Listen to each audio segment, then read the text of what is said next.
Hey guys, I'm Kai from Lucas Land & Royals. Hope you're doing well. And in this video, I want to show you a few jeans that I've recently added to my collection.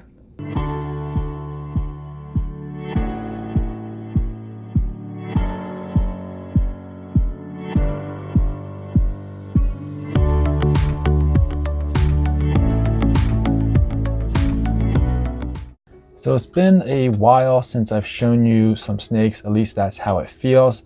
And I think that's because in the last video, it was just me sitting in my car, driving and talking to you guys through the camera. And it was all about me changing my career and things like that.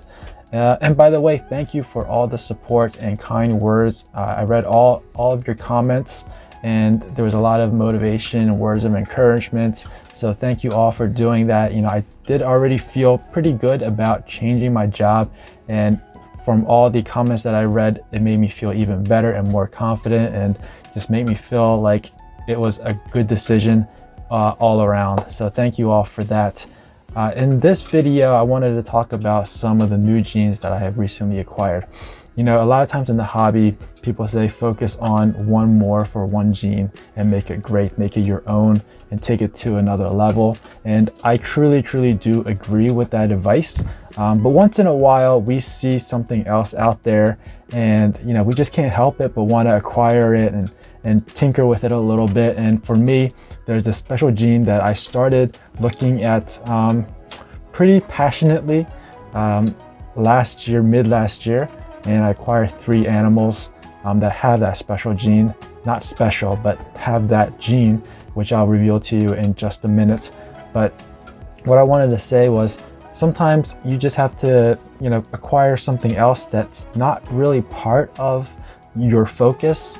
So for example, my focus is pies, recessives, clowns, and this other gene that I've acquired, it's been around for a while. It's nothing new. It's not a new gene or anything like that, but it's just something that I saw and it piqued my interest. And so I felt like, why not go out and get a couple animals with that gene and just play around with it a little bit. And that also helps to keep the interest going. And who knows, maybe one day that gene will make its way into one of the projects that I focus on. Now, I'm not very familiar with this new gene, and I don't know why I keep saying new gene. I'm just gonna go ahead and reveal to you what this gene is. It is the lace gene, and it does have a super form, which is called white lace, and it's pretty cool.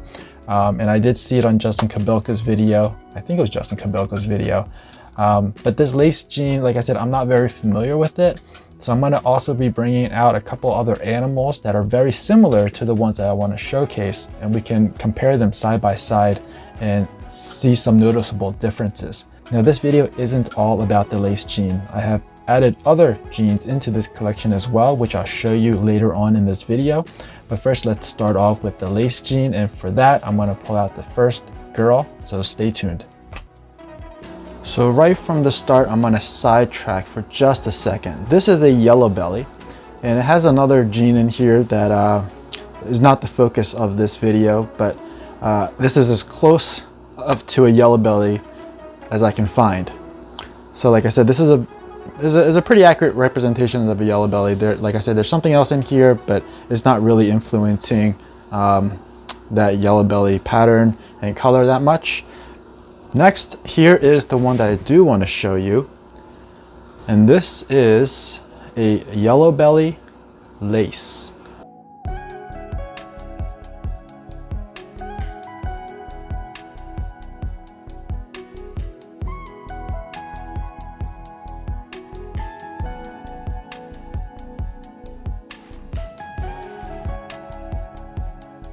So you can see how the lace brightens up the Yellowbelly just a little bit. You can see the difference in color, and also the pattern is a bit more wacky. You see all the curves, like little waves back into each other. There's little tornadoes. You get this nice crazy pattern, and you have this girl's a little bit, I think she's going into shed, but you can see the side pattern. The lace and the Yellowbelly works really well together.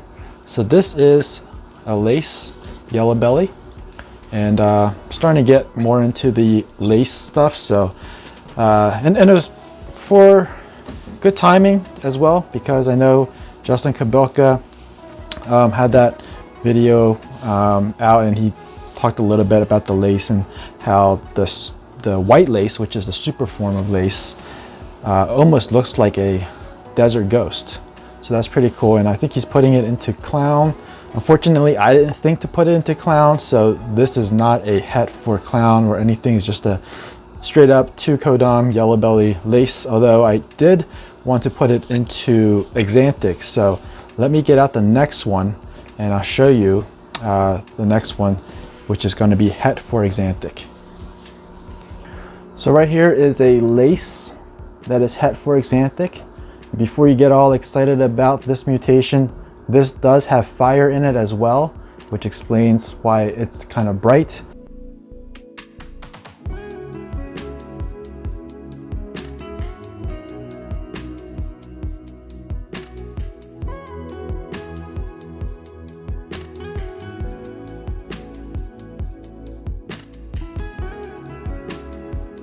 So this is a fire lace het for Axanthic. And you can see how bright it is. It's a little bit brighter than a fire. And for comparison, I do have a fire that is also het for Axanthic, but doesn't have the lace. And you can see the outline here. It's pretty, you know, just bland, not bland, but you know, like it's just pretty typical of fire. But when you look at this outline, you can see there's like a little bit of a white and bright yellow speckling all along the edge here. But this doesn't have it. So you can see the difference. You can see this one's a little bit of a richer tone. This one is not that rich of a tone, but I think that's just a variation of the fire. But what's really prominent is the outline here.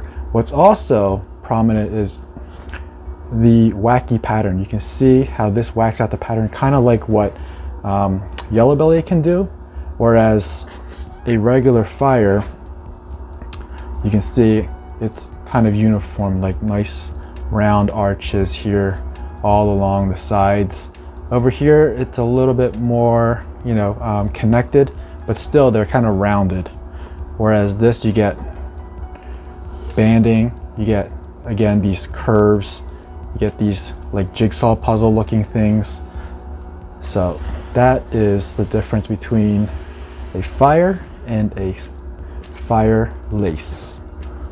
So we got 2 beautiful animals, and you can see the difference. They are both het for VPI Axanthic, and so one of these days when this girl gets a little bit bigger, we'll put a visual Axanthic to her, probably going to be the offspring of this guy, and then we'll see if we can produce some fire lace Axanthics, and we'll see what that looks like. I don't know if it's ever been done, but I think it'll be cool, and we'll just have to wait and see what happens. But right now she just needs to keep on growing so we can plug her in to the next breeding project. Let me get these away, put them back into their tub. She is eager to leave. He's cooperating, he's being really good. So the next one is also going to be a lace combo, and the next one's it's looking better and better with each shed, so stay tuned. Give me a second, I'll get that one out for you. And this is that girl. Check this out. This is a super pastel lace.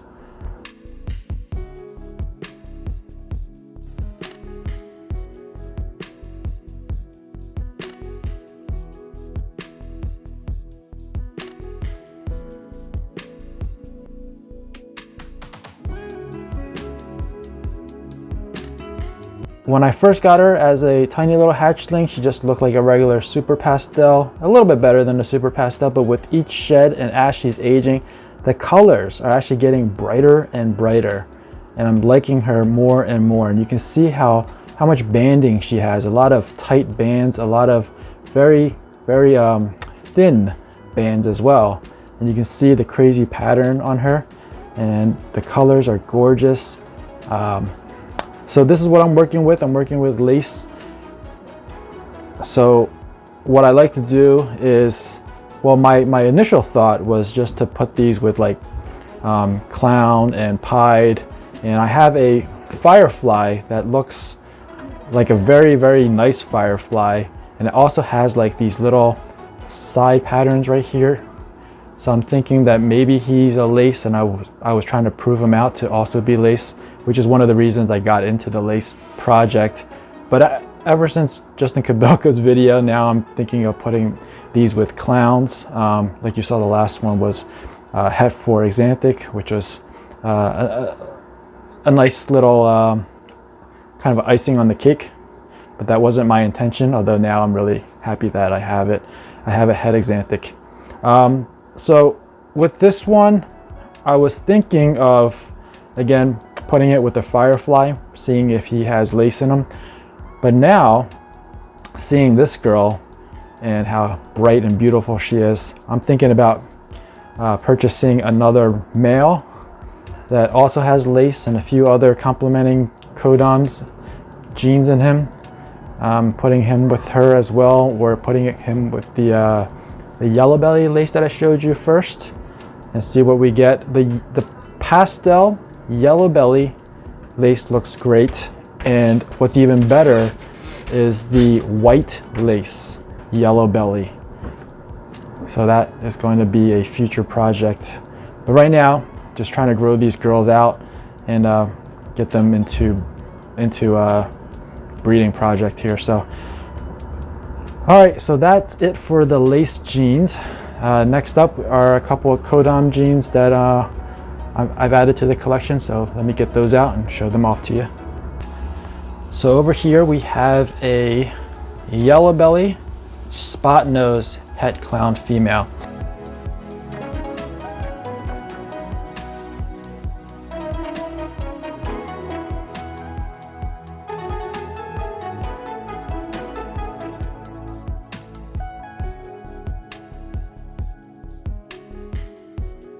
The spot nose is just one of those genes that I've seen and I've always wanted to add to the collection, and I just never figured out like what combinations I want with spot nose, and whether or not I want a recessive added attached to that or not.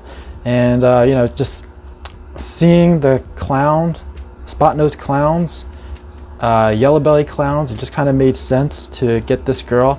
So I picked this one up at October's Tinley 2019, and just growing her out right now. She's doing phenomenal with feeding.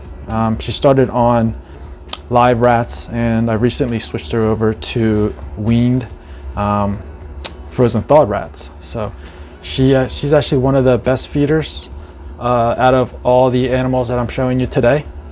So just take a look at that head stamp, take a look at the side pattern. I'm gonna give you a close-up right here. Check out how cool that looks. It's really crazy looking side pattern. And then she's got a nice little head pattern as well. You can see that right there. Really cool, and I'm just waiting for her to get a little bit bigger. Check out how busy the belly is. You know, I never really looked at her until now, to be honest. She is changing almost like every day. Every time I look at her, she looks better. So this is a great animal, and just excited to have her in the collection, and hoping that she'll produce some beautiful spot nose clown babies, spot nose Yellowbelly clown babies. All right, so let me go ahead and put her away, and I'll get out the last one. Okay, so this is going to be the last one for this video. This is also a Tinley pickup from October 2019, and this girl is a Pastel Mahogany Yellowbelly het clown.